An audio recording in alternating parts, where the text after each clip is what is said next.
Bapak-bapak, ibu-ibu, shalom. Selamat kita memasuki Sabtu Sunyi ini. Sebelum kita memulai, saat kita merenungkan firman Tuhan, mari kita tundukkan kepala dan bersama-sama berdoa. Bapa Surgawi, pada saat ini kami datang ke hadapan Tuhan. Pertama-tama kami mau bersyukur mendekati saat-saat Paskah.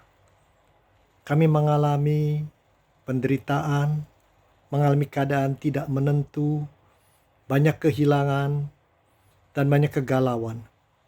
Saat-saat seperti ini membuat kami menyadari kerapuhan diri kami.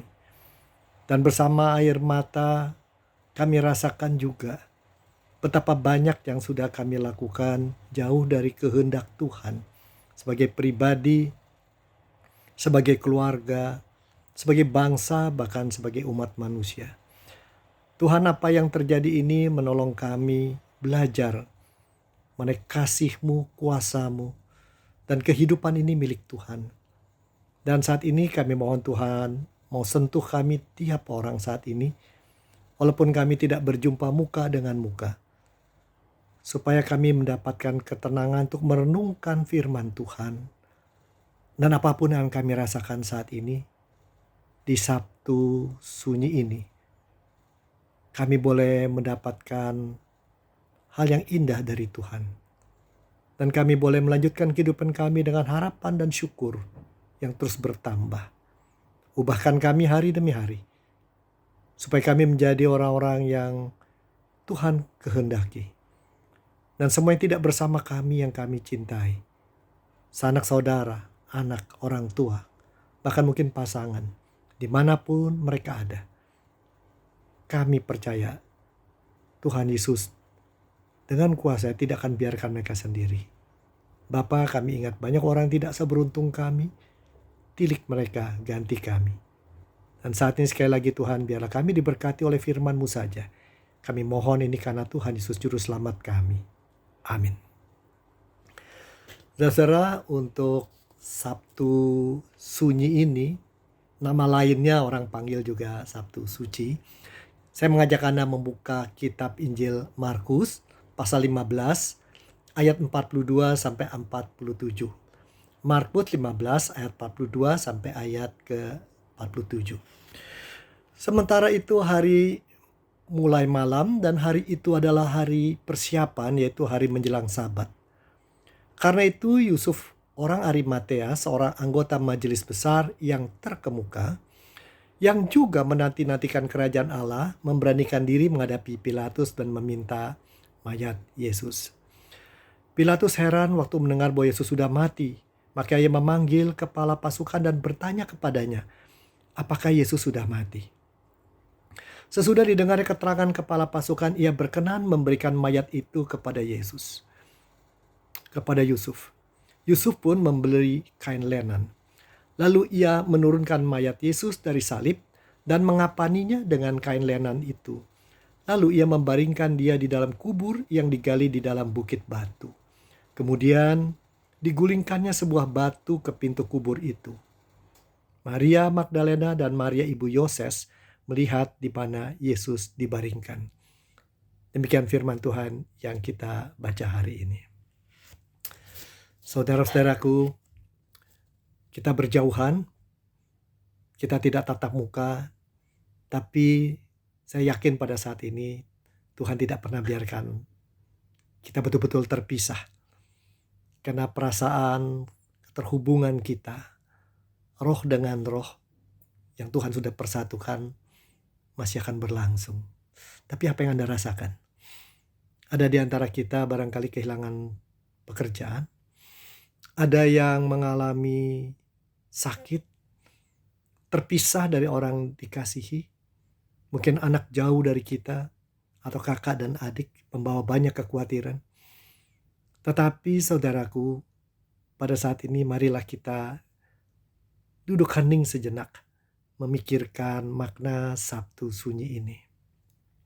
Saudara-saudara, kalau kita lihat, orang Kristen sangat memperhatikan Jumat Agung, lalu Paskah, 2 hari itu. Jumat Agung kita memikirkan, merenungkan, bahkan keluar air mata memikirkan bagaimana Tuhan harus menjalani siksaan, pukulan, penganiayaan, dikata-katai, dicemoohkan, digantung, dilukai begitu dalam.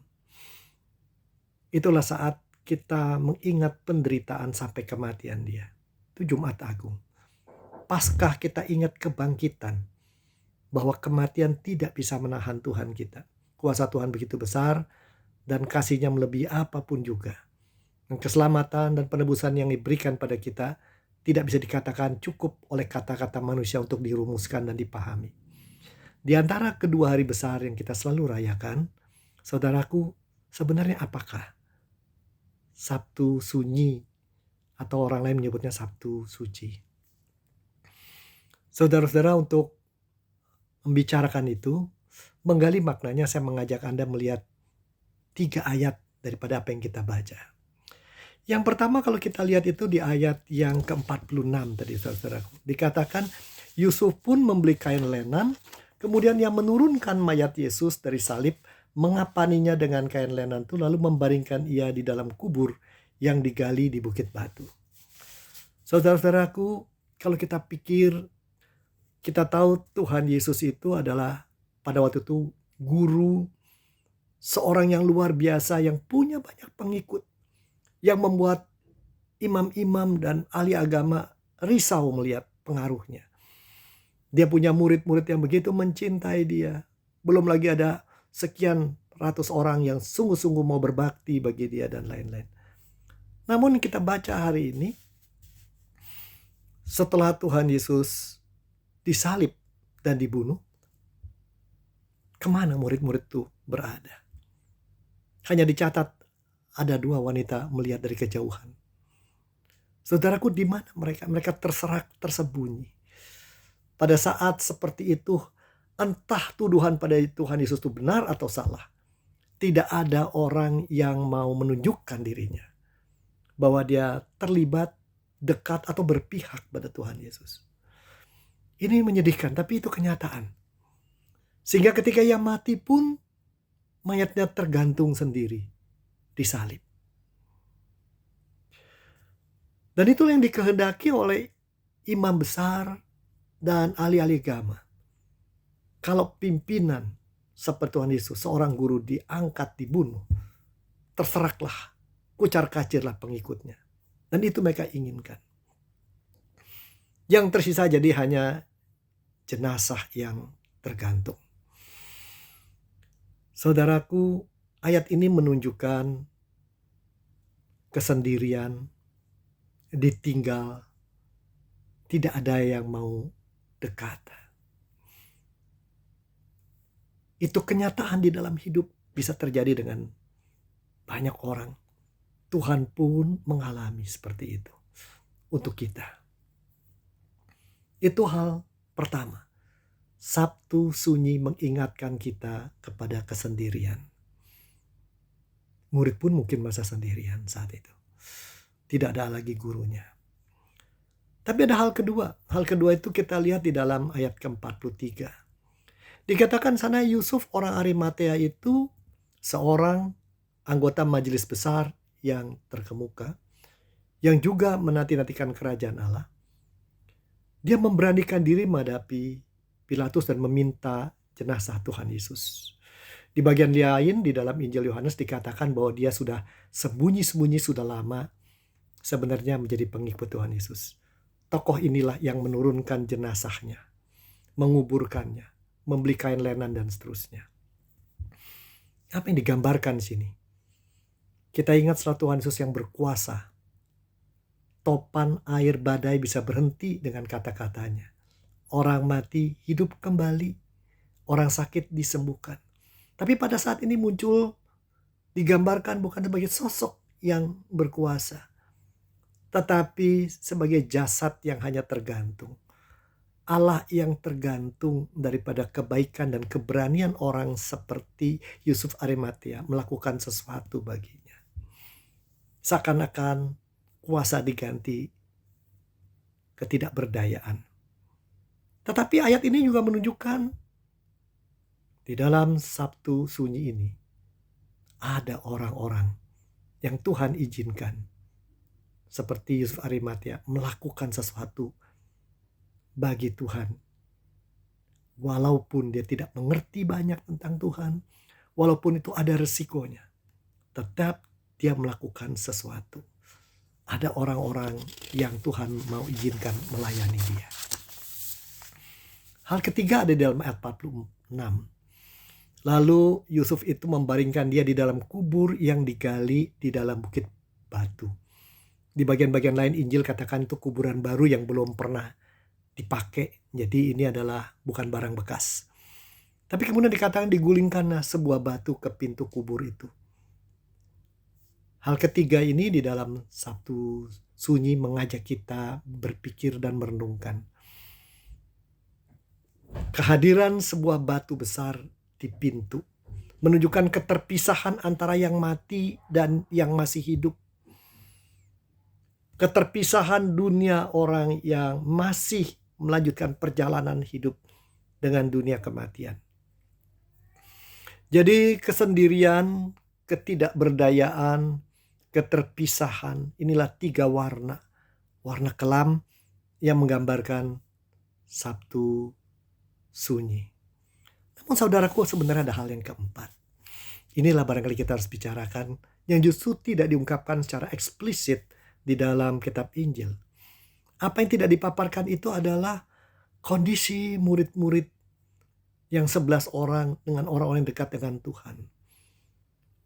Mereka mungkin bersembunyi, masuk di dalam rumah-rumah, kamar-kamar terkunci. Harapan mereka sudah patah. Sosok panutan mereka sudah tiada. Masa depan tidak lagi jelas. Rasa tidak berdaya, tertekan, sedih, kehilangan begitu mencekam. Menanti tanpa jelas apa yang dinantikan. Mungkin mirip dengan keadaan kita saat ini. Sabtu sunyi, sepi, hening, diam, yang sekaligus penghujam dalam dan menikam keberadaan yang paling utama. Saudaraku, itulah 4 hal yang perlu kita renungkan dalam Sabtu Sunyi ini. Namun saudaraku, bukankah batu yang memisahkan antara dunia kehidupan kita dengan dunia kematian akan dibongkar? Di sini, kalau kita lihat di sisi yang sebelah sini, masih banyak yang harus dikerjakan dan banyak yang bisa dilihat. Banyak bisa dirasa juga. Murid-murid masih rasa takut kalau ikut ditangkap, ikut disalib. Tapi di balik batu di sana, cerita juga belum usai. Ada yang kita tidak lihat. Apa yang Allah kerjakan. Di sisi sini, manusia menghadapi manusia lain. Menghadapi sakit, penyakit, kesusahan hidup, kesenangan dan berbagai-bagai hal. Dan di sisi sini sebenarnya kita juga masih bisa mengingat janji-janji Tuhan.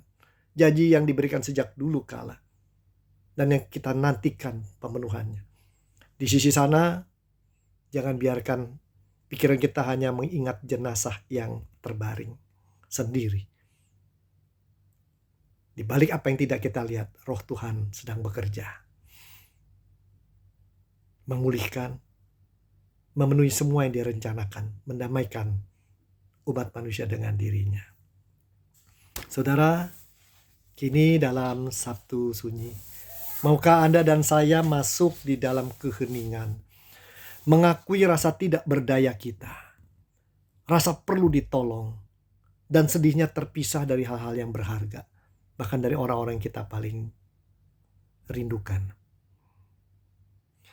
Maukah kita juga renungkan, adakah juga yang masih kita bisa lakukan dalam saat seperti ini?